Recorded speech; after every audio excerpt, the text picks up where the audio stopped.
السلام علیکم ورحمۃ اللہ وبرکاتہ۔ الحمد للہ رب العالمین والصلاة والسلام علی سید الانبیاء والمرسلین وعلی آلہ واصحابہ اجمعین ومن تبعہم بإحسان الى یوم الدین، اما بعد۔ قال اللہ تبارک وتعالی فی القرآن المجید والفرقان الحمید: اعوذ باللہ من الشیطان الرجیم، بسم اللہ الرحمن الرحیم۔ وَلَهُنَّ مِثْلُ الَّذِي عَلَيْهِنَّ بِالْمَعْرُوفِ وَلِلرِّجَالِ عَلَيْهِنَّ دَرَجَةٌ۔ وقال تعالی فی مقام آخر: وعاشروهن بالمعروف۔ وقال تعالی فی مقام آخر: وَأَخَذْنَ مِنْكُمْ مِيثَاقًا غَلِيظًا۔ صدق اللہ العظیم۔ قال اللہ تبارک و تعالی فی شأن حبیبہ صلی اللہ علیہ وسلم: ان اللہ وملائکتہ یصلون علی النبی یا ایہا الذین آمنوا صلوا علیہ وسلموا تسلیما۔ اللہم صلی وسلم وزد وبارک علی حبیبک سیدنا ونبینا ومولانا محمد وعلی آلہ واصحابہ اجمعین۔ عزیزان محترم، اس سے قبل کے جمعہ میں آپ حضرات کے سامنے عورتوں پر مردوں کے حوالے سے کیا حقوق ہیں، یعنی عورتوں پر شوہروں کے حوالے سے جو ذمہ داریاں ہیں، ان ذمہ داریاں کیا ہیں، ان کا تذکرہ کیا گیا تھا۔ اب رہا شوہروں پر بیویوں کے حوالے سے کیا ذمہ داریاں ہیں اور کیا حقوق ہیں بیویوں کے حوالے سے شوہروں پر، جو ادا کرنا جن کا واجب اور ضروری ہے، اس کے حوالے سے چند باتیں بیان کی جاتی ہیں۔ خطبہ مسنونہ میں نے جس آیت مبارکہ کی تلاوت کا شرف حاصل کیا، اس میں اللہ رب العزت کا ارشاد ہے: وَلَهُنَّ مِثْلُ الَّذِي عَلَيْهِنَّ بِالْمَعْرُوفِ۔ ان شوہروں پر بیویوں کے حوالے سے جو ذمہ داریاں ہیں، یعنی شوہروں پر بیوی کے جو حقوق ہیں، اسی کے مثل بیویوں پر شوہروں کے حقوق ہیں۔ شوہروں پر بیویوں کے جو حقوق ہیں، بیویوں کے حوالے سے شوہروں پر جو حقوق، جو ذمہ داریاں ہیں، اسی کے مطابق بیویوں پر شوہروں کے حوالے سے کچھ ذمہ داریاں اور حقوق ہیں جو اسی کے مثل ہیں، اسی کے برابر ہیں۔ لیکن وَلِلرِّجَالِ عَلَيْهِنَّ دَرَجَةٌ، لیکن مرد درجے کے اعتبار سے عورت پر فضیلت رکھتا ہے۔ یہاں تک ہو گئی بات۔ تو یہاں اس آیت مبارکہ میں ہم غور کریں گے تو پہلے یہ بتلایا جا رہا ہے، پہلے مردوں کی ذمہ داریوں کا جو ہے نا ذکر کیا جا رہا ہے کہ مردوں پر جو ذمہ داریاں عورتوں کے تعلق سے ہیں ان کا ذکر کیا جا رہا ہے۔ اس کے بعد عورتوں پر جو ذمہ داریاں شوہروں کے حوالے سے ہیں ان کا کیا کیا جا رہا ہے، ذکر کیا جا رہا ہے۔ تو اس آیت کا تقاضا یہ ہے کہ مفسرین اکرام، علماء اکرام بیان فرماتے ہیں کہ اس آیت میں اس بات کا اشارہ ہے اس بات کی طرف، اور اس بات کی تعلیم اور حکم دیا جا رہا ہے کہ اے مردو، پہلے تم اپنے حقوق ادا کرو، بیویوں کے جو حقوق تم پر ہے، جو ذمہ داریاں تم پر ہے، تم پہلے تم ادا کرو، اس کے بعد ان سے پوچھو کہ اپنی ذمہ داریوں کا مطالبہ، ان سے اپنی ذمہ داریوں کے بارے میں پوچھو، بعد میں پوچھو، پہلے تم اپنا حق ادا کرو۔ ایسا نہیں کہ پہلے تم ان سے پوچھ رہے ہو کہ کیا ذمہ داریاں ہیں تمہاری، اپنے آپ کو بھول رہے ہو، نہیں، ویسا نہیں۔ پہلے تمہارے اوپر جو بیویوں کی ذمہ داریاں ہیں وہ ادا کرو، اس کے بعد پوچھو، مطالبہ کرو، اگر وہ کوئی ذمہ داری پوری نہیں کر رہی ہے تو مطالبہ کرو۔ تو عزیزان محترم، تو مرد کو چاہیے کہ پہلے اپنی ذمہ داریاں جو بیوی کے حوالے سے ہیں وہ ادا کرے، اس کے بعد میں پھر بیوی کا جو ہے نا اس سے دریافت کرے۔ تو بیوی پر کیا ذمہ داریاں تھیں اس کا تذکرہ میں نے اس سے قبل کی مجلس میں عرض کیا ہے کہ بیوی پر شوہر کے حوالے سے کیا ذمہ داریاں ہیں، کیا حقوق ہیں۔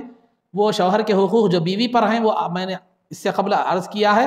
اب بیوی کے جو حقوق شوہر پر ہیں، شوہر پر بیوی کے حوالے سے تعلق سے جو ذمہ داریاں شوہر پر ہیں، اس کا جو ہے نا تذکرہ کیا جائے گا۔ تو بیوی کے جو حقوق ہیں وہ اس کو تین جو ہے نا اس میں اپن تقسیم کر سکتے ہیں، تین حصوں میں تقسیم کر سکتے ہیں۔ سب سے پہلے اس کے ذاتی حقوق، بیوی کے ذاتی حقوق، یعنی اس کی ذاتی حقوق سے مطلب اس کی ذات سے تعلق رکھنے والے حقوق۔ دوسرا بیوی کے معاشرتی حقوق، یعنی بیوی کے دوسروں سے میل ملاپ سے جو ہے نا حقوق، میل ملاپ کے تعلق سے، دوسروں سے میل ملاپ کے حوالے سے جو حقوق ہوتے ہیں بیوی کے، وہ معاشرتی حقوق کہلاتے ہیں۔ تیسرا معاشی حقوق، یعنی بیوی کے حقوق ملکیت اور حقوق تجارت وغیرہ، یہ معاشی حقوق کہلاتے ہیں۔ تو آئیے سب سے پہلے بیوی کے ذاتی حقوق کیا ہے وہ اس پر ہم بات کریں۔ بیوی کا سب سے پہلا بنیادی اور فنڈامنٹل رائٹ یہ ہے عورت کا، بیوی ہی نہیں عورت کا، کہ وہ تعلیم ہے، اس کو تعلیم دینا، اس کو تعلیم سکھلانا، اس کو علم کے زیور سے آراستہ کرنا، یہ بنیادی حق ہے، عورت کا بنیادی حق ہے۔ اگر وہ ماں باپ کے پاس ہے تو ماں باپ کی ذمہ داری ہے تعلیم سے آراستہ کرنا، اور اگر شوہر کے پاس ہے اور تعلیم کی ضرورت ہے تو شوہر کے پاس وہ جو ہے نا شوہر کی ذمہ داری ہے کہ وہ اس کو تعلیم کے زیور سے آراستہ کرے۔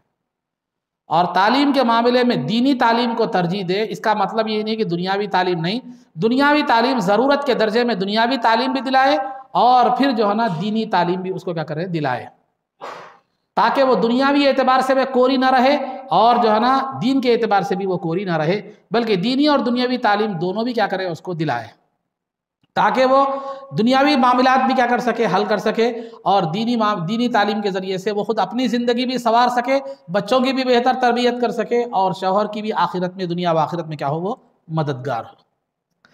تو تعلیم کا جہاں تک معاملہ ہے، اس معاملے میں اگر ہم دیکھا جائے تو دنیاوی تعلیم کے لیے لاکھوں ہم کیا کر دیتے ہیں، خرچ کر دیتے ہیں، لاکھوں روپے خرچ کر دیتے ہیں۔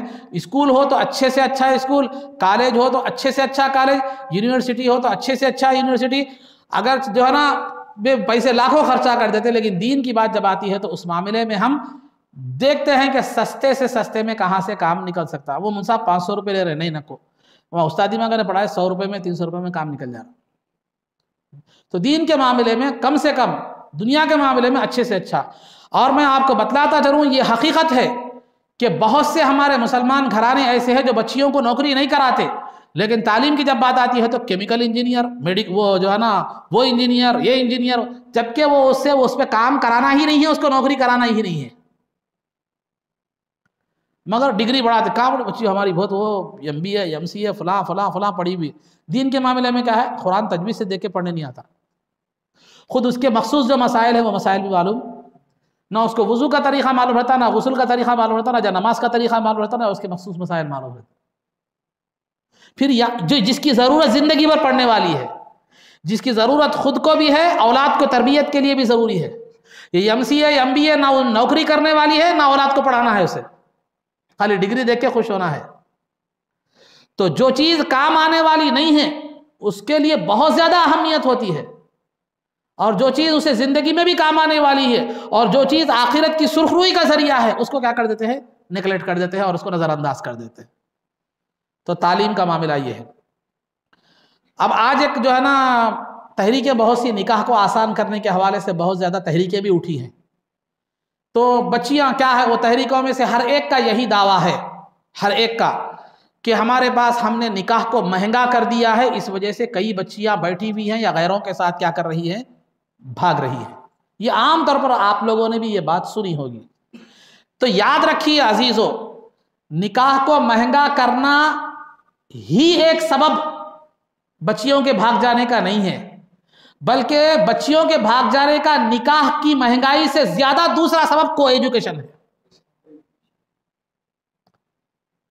بچیاں جو بھاگ رہی ہیں نکاح کے مہنگا ہونے کی وجہ سے نہیں، یا تو اپنی خبیث فطرت کی وجہ سے، یا اسلامی تربیت نہ ہونے کی وجہ سے، یا ماں باپ نے کو ایجوکیشن میں جو کالجوں میں ڈال دیا اس کی وجہ سے۔ شریعت تو یہ کہتی ہے کہ بچے جب 10 سال کے ہو جائیں تو بستر علیحدہ کر دو، یہاں تو 20 25 سال تک کیا کر رہے ہیں، ایک جگہ بیٹھ کے پڑھ رہے ہیں۔ کالج میں ہنسی مذاق، ہی ٹھاٹا اپن، اور جو ہے نا اس کے اندر جو ہے فرینڈشپ، کبھی روز ڈے، کبھی ویلنٹائن ڈے، کبھی اینیول فنکشن، کبھی ڈانس، آرٹ اور کلچر کے نام سے، فرینڈشپ کے نام سے ماں باپ، ہاں بچہ بچی کالج میں پڑھ رہے ہیں، اور فرینڈشپ کے نام سے کیا ہے معلوم ہے، کبھی یہ کتاب، کبھی نوٹس کتاب ہوتے کیا ہوتا معلوم ہے، یہ لڑکی اور لڑکے کے درمیان جو بے حیائی کے جو میدان میں قدم رکھنے کے لیے جو سب سے بڑی آڑ ہوتی ہے وہ جھجک اور حیا ہوتی ہے. کو ایجوکیشن نے وہ خود ختم کر دیا. جب وہ جھجک اور حیا ختم ہو گئی تو پھر لڑکی کیا ہوا معلوم ہے؟ وہ کچھ بھی کر سکتی ہے. تو ہمارے لڑکیاں جو غیروں سے جو تعلق پیدا، کالج میں مسلمان بھی رہتے ہیں غیر مسلم بھی رہتے ہیں، اور آج کل فلمیں اور جو ہے نا ڈرامے یا یہ ذہن سازی کرنے کی کوشش، چاہے دین مذہب کا کوئی اعتبار نہیں ہے. کئی جو ہے نا آپ کو لوگ ملیں گے جو اپنے مسلمانوں میں بھی غیر مسلموں میں بھی ان اپنے مذہب پہ ہے، ان اپنے مذہب پہ پھر دونوں بیوی بھی شوہر بھی ہے. ایسی بھی مثالیں آپ کو ملیں گی. تو یہ بے حیائی کے کلچر کو جو ہے نا یہ ایک عام فروغ دینے کی کوشش کی جا رہی ہے. اور ایک نیا فتنہ آنے والا ہے جو ہندوستان میں نہیں آیا، آگے آنے والا ہے، کہ ایک نیا مذہب وجود میں آنے والا ہے جو اسلام کے کچھ چیزیں، یہودیت کے کچھ چیزیں، عیسائیت کی کچھ چیزیں لے کر بنا ہوا ہے، ایک مذہب بنا دیا گیا ہے. اب وہ دیگر ممالک میں تو چل رہا ہے، عرب دنیا میں بھی ممکن ہے سننے میں آ رہا ہے چل رہا ہے، وہ ہندوستان میں بھی نہیں آیا. تو ایسے نئے نئے فتنے. کالج میں کوئی بھی پردے کی تعلیم کیوں دے گا؟ کیونکہ مسلمان اسلام کے علاوہ دیگر مذہبوں میں پردے کا کوئی معاملہ ہی نہیں ہے، بلکہ وہ بھی چاہتے ہیں جس طرح ہم بے حیا ہیں دوسرے بھی بے حیا ہوں. تو لہذا حجاب کا جو مسئلہ چل رہا ہے اسی کا ہے کہ جس طرح دوسری قوم کی عورتیں بے حیائی کا مظاہرہ کریں، اسی طرح مسلمان عورت کو بھی بے حیا کر دیا جائے، بے پردہ کر دیا جائے. اور ہم کو ایجوکیشن میں ڈال کے خود بخود ہم بے حیا کر رہے ہیں، اس میں مدد کر رہے ہیں. تو پھر لڑکیاں بھاگ جائیں گی نہیں، بدنامی کا ٹوکرا نظر. اگر کوئی ماں باپ پردے کی اردے کی ایسی بات کرتے ہیں تو سمجھا جاتا ہے بڑے پرانے خیالات کے ہیں، دہقانی خیالات کے ہیں. نہیں، یاد رکھیے اسلام کی تعلیمات ہر زمانے میں ہر ٹیکنالوجی سے زیادہ اپڈیٹڈ ہے. انسان کے فائدے کے لیے کوئی بھی ٹیکنالوجی اتنا زیادہ جو ہے نا مددگار نہیں ہو سکتی جتنا اسلام کے اصول و قواعد ہے. کیونکہ جو بھی ٹیکنالوجی ہے، سائنس ہے، اس کا بنانے والا، اس کا موجد انسان ہے. اس نے انسان کو پیدا نہیں کیا، وہ بھی ایک انسان ہے. وہ پیدا جو اسلام کے جو خوارج جو بنایا، اسلام انسان کو پیدا کرنے والا ہے. تو پیدا کرنے والا بہتر قانون جان سکتا ہے، اسلام کی فطرت، انسان کی فطرت کو جان سکتا ہے، یا اس جیسا دوسرا انسان کی فطرت کو جان سکتا ہے. تو یہ آزادی نسوان، یہ آزاد خیالی، یہ ایک ایسی جو ہے نا بری ذہنیت ہے، یہ ایک ایسا برا ناصور ہے جو سلطنت عثمانیہ کو بھی گرانے کا سبب بنا تھا. جو 600 سال تک جو دنیا کے 3 بر اعظموں پہ جو حکومت کیا سلطنت عثمانیہ، تقریباً 600 سال تک، اس کو گرانے کا بھی فری میسنس کا جو ہے تحریک جو تھی وہ تھی.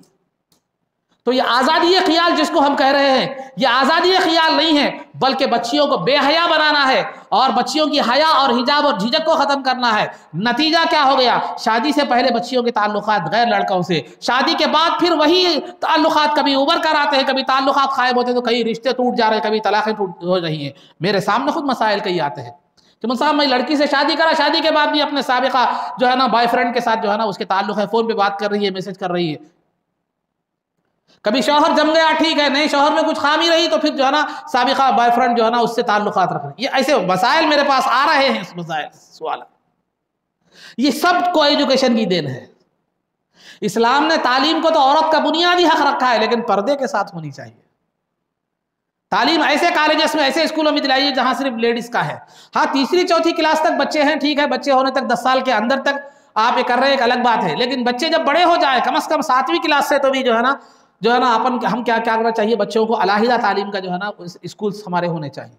اب آپ بولیں گے نہیں موسیٰ آپ کہاں بھی نہیں ملتے، کئی کو نہیں ملتے، آپ متحد رہ سب ملتے ہیں. کئی اسکولوں میں بچوں کو جمعہ کی نماز پڑھنے سے روکا جا رہا ہے، لیکن کسی سرپرست، اس میں ہمارے مسلمان بچے 20-20 30-30% بچے ہمارے ہیں، کسی سرپرست کو یہ توفیق نہیں ہوتی کہ جا کر کہے کہ انتظامیہ سے کہ آپ جمعہ کا موقع بچوں کو نماز پڑھنے کا دیں ورنہ ہم اپنے بچوں کو نکال دیں گے. کوئی جا کر بولا بھائی کا لال کسی کو ہمت ہے؟ 20% 30% آپ کا ایڈمیشن ہے، وہ آپ کو برداشت کرے گا، وہ اپنا نقصان اس کو مجبور ہو کر دینا پڑے گا. اسی طرح آپ ہمت کیجئے ان اسکولز کی، ان کالجز کی جہاں جو ہے صرف لڑکیوں کی تعلیم ہوتی ہے، جہاں پردے کا اہتمام ہوتا ہے. خود بخود سامنے والا کھولنے پر مجبور ہو جائے گا، لیکن ہمیں ہی دلچسپی نہیں ہے، ہمارے اندر ہی جذبہ نہیں ہے. خدا اس قوم کی حالت کو کبھی نہیں بدلتا جس کے اندر خود بدلنے کا جذبہ نہ ہو. ان اللہ لا یغیر ما بقوم حتی یغیروا ما بانفسہم. تو لہذا خلاصہ گفتگو میرا بتانے کا مقصد یہ ہے کہ تعلیم حاصل کرنا یہ عورت کا بنیادی حق ہے. وہ دنیاوی تعلیم بھی حاصل کرے، دینی تعلیم بھی حاصل کرے، لیکن جو ہے نا اصول شریعت میں رہ کر. بلکہ احادیث میں یہاں تک بھی ملتا ہے عورت علاج و معالجہ بھی کر سکتی ہے، لیکن حدود شریعت میں رہ کر. جیسے لیڈی ڈاکٹرز ہوتی ہے، لیڈیز کا جو نا علاج کرتی ہیں، وہ بھی ضروری ہے، ورنہ ہماری خواتین مرد ڈاکٹروں کے پاس کیسے جائیں گی اپنے خاص علاج کے لیے، مخصوص علاج کے لیے؟ تو الغرض عزیزان محترم، تعلیم بنیادی حق ہے عورت کا۔ پھر دوسرا جو عورت کا بنیادی حق ہے وہ شوہر کا انتخاب ہے۔ شوہر کسی سے نکاح کرنے سے پہلے لڑکی کی رضامندی لینا ضروری ہے، استرضاء بالغہ ایک باضابطہ فقہ میں ایک باب ہے۔ آج کل پرانے ذہن کے بعض لوگ ضعیف لوگ ہوتے، ہمارے ماں باپ ہمارے کو فوٹو بھی نہیں بتائے تھے، بڑے کر لے اوور نہیں کرنا، لنگڑی رہ تو بھی کر لینا، اندھی رہ تو بھی کر لینا، او چچا تم چلے جاتے، بعد میں نبھانا کس کو ہے؟ تم چلے جاتے بعد میں نبھانا کس کو ہے؟ وہ کیا وہ بوجھ لے کر زندگی بھر وہ آپ کے لیے بد دعا دیتی زندگی بھر؟ ہمارے ماں باپ کیسے کو لا کے میرے گلے میں باندھ دیے۔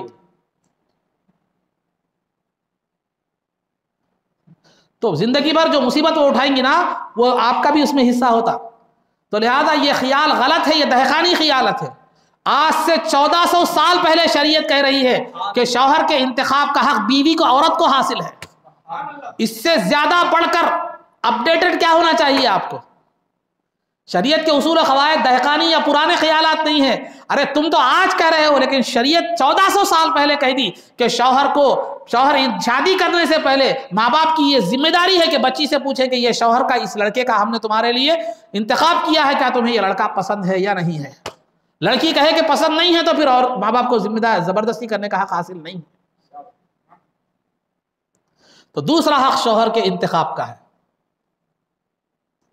اور تیسرا حق، شادی ہو جائے، شوہر اور بیوی میں نا اتفاقی پیدا ہو جائے، لڑائی جھگڑے ہو جائے اور صلح صفائی سے بھی کام نہیں چل رہا ہے، کسی بھی صورت میں اب جم کر نہیں آ رہا ہے، زندگی اب خراب ہو رہی ہے، تو ویسی صورت میں بیوی کو بھی یہ شریعت نے حق دیا ہے کہ وہ خلا کا مطالبہ کرے۔ خلا کہتے ہیں بیوی، خلا ایک ہوتی ہے طلاق، ایک ہوتی ہے خلا۔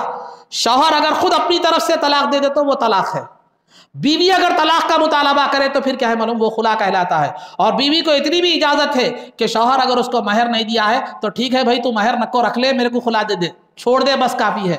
نے مہر دیا ہے، دے لے اتنے پیسے دیتا ہوں تیرے کو، یہ لے لے پیسے، لے میرے کو چھوڑ دے، یہ بھی اختیار بیوی کو ہے۔ خلا کا مطالبے کا حق بیوی کو شریعت نے دیا ہے، لیکن جب تک شوہر راضی نہ ہو اس وقت تک خلا نہیں ہو سکتا۔ تو یہ بیوی کو خلا کا حق بھی شریعت نے دیا ہے، دوسری بات۔ اور تیسری بات، بیوی کو، عورت کو شریعت نے وراثت کا حق بھی دیا ہے، وراثت کا حق بھی دیا ہے۔ آج بہت سے لوگ ایسے ہیں جو ماں باپ کی بات بتا رہا ہوں میں، ہاں شادی کر کے دے دیے، شادی اچھی کرے، اتنی جوڑے کی رقم دے دیے، وہ کر دیے، شادی کر دیے، جو ہے نا لہذا اب تیرا جائیداد میں کوئی حصہ نہیں ہے، بچوں کو جائیداد ہے۔ یہ بالکل غلط ہے، یاد رکھیے، خدا کے پاس وہ ماں باپ جواب دیں گے، خدا کے پاس وہ ماں باپ کیا کریں گے؟ جواب دیں گے۔ اگر ماں باپ زندگی میں تقسیم کرتے ہیں تو ایسا کرتے ہیں، ہم بچیوں کی شادی اچھا کر دیے صاحب، یہ سب جواباتیں بتا رہا ہوں، مسائل آئے سے بتا رہا ہوں میں، بچیوں کی شادی اچھا کر دیے، دھوم دھام سے کر دیے، جو ہے نا اتنا جوڑے کے رقم دے دیا، اب اس کی جائیداد میں کیا حق ہے اس کو؟ ارے نادان، بچی کی شادی کرنا تیری ذمہ داری تھی، اور وہ ذمہ داری کی ادائیگی کے لیے وہ چیزیں ضروری تھی جو تیری ذمہ داری میں مددگار تھی، تو نے وہ چیزیں کی ہے، اس پر کیا احسان تو نے کیا ہے؟ تیری ذمہ داری کے لیے جو چیزیں ضروری تھی وہ آج کل ماحول ایسا خراب بن گیا کہ اس کے بغیر نہیں چل رہا، تو اپنی ذمہ داری ادا کرنے کے لیے وہ دیا ہے، کیا بچی دیو بولی تھی؟ تو یاد رکھیے، آپ کتنی بھی دھوم دھام سے شادی کریں، کتنا بھی جوڑے کی رقم دے دیں، کچھ بھی دے دیں، باپ کی جائیداد میں سے، ماں باپ کی جائیداد میں سے بیٹی کا حق برابر ہے۔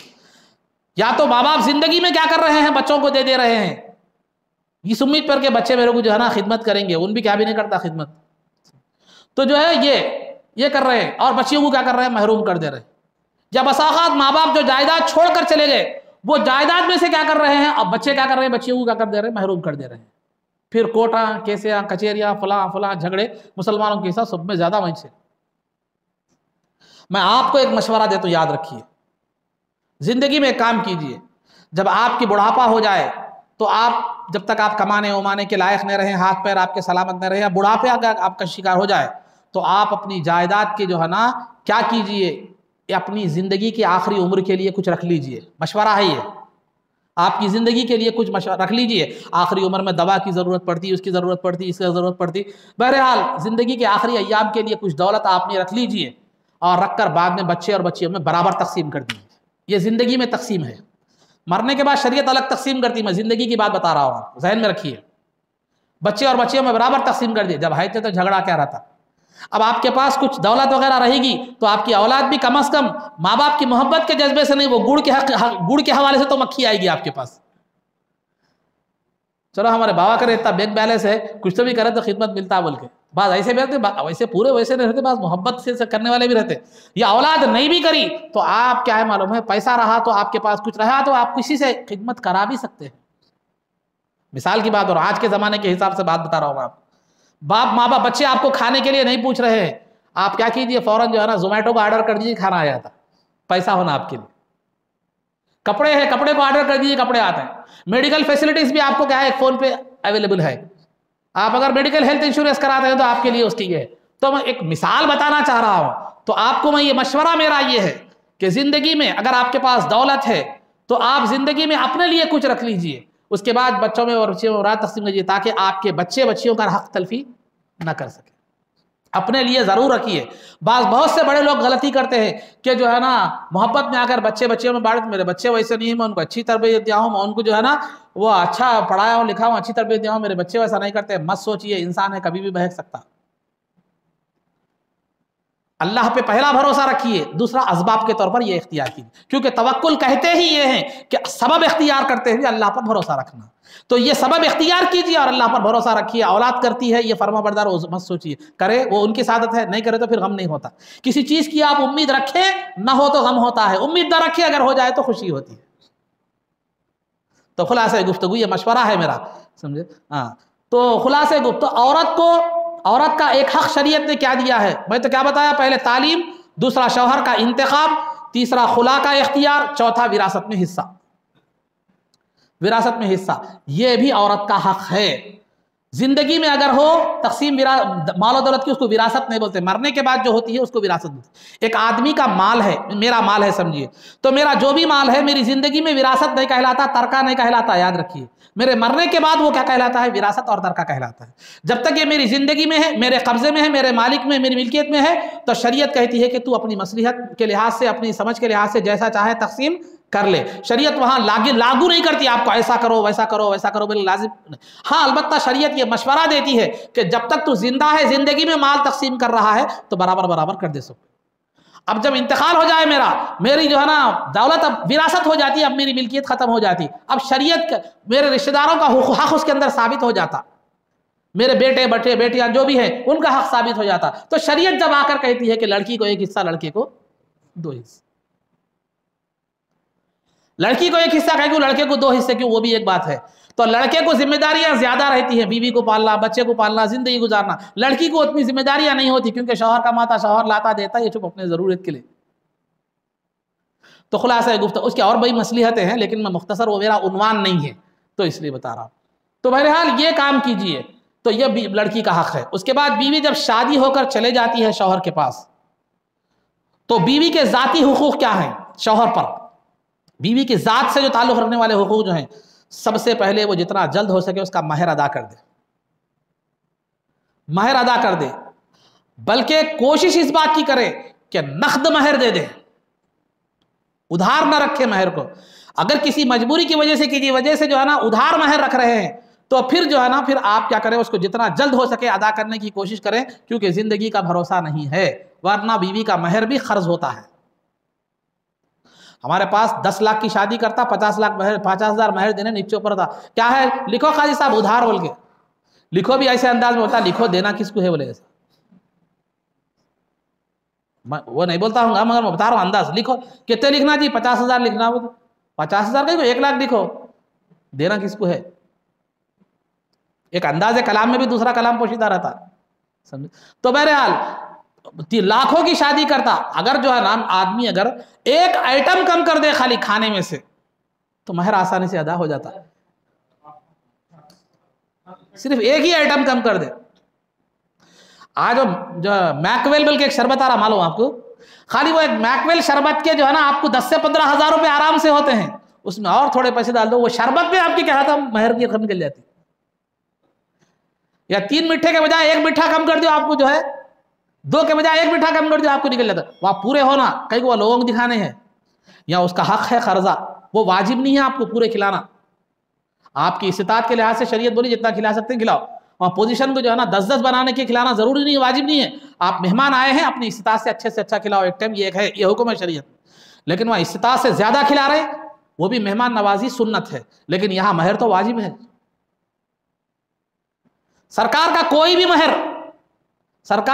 بھی مہر جو ہے نا آپ اٹھا کر دیکھ لیجئے، جو ہے نا تقریباً جو ہے 800 درہم، 900 درہم، ہزاروں، لاکھ، 1.5 لاکھ، 2 لاکھ، 3 لاکھ ایسا تھا سرکار آج کے حساب سے اگر دیکھا جائے تو. استطاعت کے لحاظ سے مہر زیادہ سے زیادہ باندھنے کا حکم ہے. تو عورت شوہر شادی کے بعد شوہر کا، بیوی کا پہلا حق جو شوہر پر ہے وہ مہر ادا کرے. نقد مہر ہو سکے تو نقد ادا کرے، جتنا باندھ سکتا ہے اتنا کیا کرے، باندھے اور نقد ادا کرے. نہیں اگر ادھار باندھا ہے تو جلد سے جلد ادا کرنے کی جو ہے نا کوشش کرے. اب بعض ایک آوازیں یہ بھی اٹھ رہی ہیں کہ ادھار مہر ادا نہیں کرا تو جب تک ادا نہیں کرا بیوی سے مباشرت کرنا حرام ہے، جائز نہیں ہے. وہ یہ غلط باتیں ہیں، ذہن میں رکھیے. مگر قرض تو آپ کے اوپر آ گیا ہے، قرض تو آپ کے اوپر آ گیا ہے، وہ قرض ہے بیوی کا مہر. بعد میں مرے کے بعد میت کو سامنے رکھ کے بیوی کو بولے معاف کرو، مہر معاف کرو، مہر معاف کرو، تو اب ان مجبوراً معاف کرتی چلو. زندگی بھر سب کر رہے مگر وہ ایک جگہ نہیں نکلا بولے تو خلاصہ گفتگو یہ ہے کہ مہر بیوی کا پہلا حق ہے. پھر اس کے بعد نان، نفقہ، سکنا، لباس. نان مطلب کھانا، نفقہ خرچ کے لیے پیسے دینا، سکنا یعنی مکان فراہم کرنا. یہ جو ہے یہ چیزیں ہیں، نان، نفقہ جو ہے نا، سکنا، مکان، لباس. اس میں بنیادی قاعدہ یہ ہے، کچھ تفصیلات بھی ہیں میں بیان کروں گا. بنیادی قاعدہ یہ ہے یعنی کھانا فراہم کرنا، مکان فراہم کرنا، لباس فراہم کرنا، خرچ کے لیے پیسے دینا. اس میں سب میں مشترکہ جو قاعدہ ہے وہ یاد رکھیے. شوہر اور بیوی مالدار ہیں تو کھانا بھی مالداروں کا فراہم کرے گا، لباس بھی مالداروں جیسا فراہم کرے گا، مکان بھی مالداروں جیسا دے گا، سمجھے؟ خرچ کے لیے پیسے بھی مالداروں جیسا دے گا. اگر دونوں بھی مالدار ہیں، بیوی اور شوہر، دونوں بھی غریب ہیں تو غریبوں جیسا دے گا. نہیں اگر ایک مالدار ہے ایک متوسط ہے تو میڈل کلاس، میڈیم انداز کا دے گا. اب یہ اچھا، میڈیم اور کم تر یہ کیسا متعین کرے؟ بتا آپ حالات اور عرف کے لحاظ سے، زمانہ جو چل رہا ہے آپ کے عرف میں جو ہے وہاں کے لحاظ سے اس کو متعین آپ کر سکتے ہیں. یہ پوروں میں یہ چیز کامن ہے، یاد رکھیے. کوسی نان یعنی کھانا، نفقہ خرچے کے لیے پیسے دینا، مکان اور لباس، ان تمام چیزوں میں یہ چیز مشترک ہے. دونوں امیر ہوں تو ہائی لیول کا رہیں گا سب، دونوں غریب ہوں تو غریبوں کے حساب سے رہیں گا. ایک غریب ایک امیر رہے، خواہ وہ لڑکا ہو لڑکی ہو کوئی بھی ہو، تو متوسط درجے کی یہ چیزیں آپ کی ہوں گی. اب اس میں تھوڑی تفصیل کیا ہے. کھانا، بیوی کو کھانا فراہم کرنا یہ شوہر کی بنیادی ذمہ داری ہے. اب کھانا کیا ہے؟ اب ہم عام طور پر اگر بیوی کے گھر میں پکانے والی عورتیں ہوا کرتی تھی، یہ پکاتی نہیں تھی، اپنے ماں باپ کے گھر میں پکاتی نہیں تھی، پکانے والی وہاں خادمائیں ہوا کرتی تھی، تو شوہر کی ذمہ داری ہے کہ وہ بیوی کو پکانے کے لیے خادمہ مقرر کرے یا باہر سے ہوٹل سے لا کر کھلائے. پکانے کے لیے مجبور نہیں کر سکتا. نہیں، بیوی گھر میں اپنے ماں باپ کے گھر میں پکا سکتی ہے، پکاتی تھی، سب پکوان ہوتا تھا، لیکن جھاڑو جھٹکے کے لیے کیا تھا معلوم ہے؟ وہاں خادمائیں تھی. تو شوہر کی بھی ذمہ داری ہے کہ بیوی کو جھاڑو جھٹکے پکانے کے لیے سامان لا کر فراہم کرے اور جو ہے نا جھاڑو جھٹکے کے لیے خادمائیں فراہم کرے. اور پکوان جہاں تک ہے وہ بیوی صرف اپنے پکوان کی ذمہ دار ہے. شوہر کا پکوان بھی اس پر واجب نہیں ہے، ساس سسرے اور دیور نندوں کا پکوان بھی اس پر واجب نہیں ہے. لکھ کر رکھ لے یہ بات کو. ممکن ہے میری تقریر کے بعد بہت سی ساسیں ناراض ہوگی، بہت سی نندیں ناراض ہوگی، اس سے کوئی فرق پڑنے والا نہیں. اسلامی احکامات یہ عقلی طور پر بھی سوچیں، ساس اور سسر کا بیوی سے کیا رشتہ ہے؟ نندوں اور دیوروں کا بیوی سے کیا رشتہ ہے؟ وہ تو غیر ہیں اس کے، شادی کی وجہ سے وہ نند بنی، ساس بنی، دیور بنا.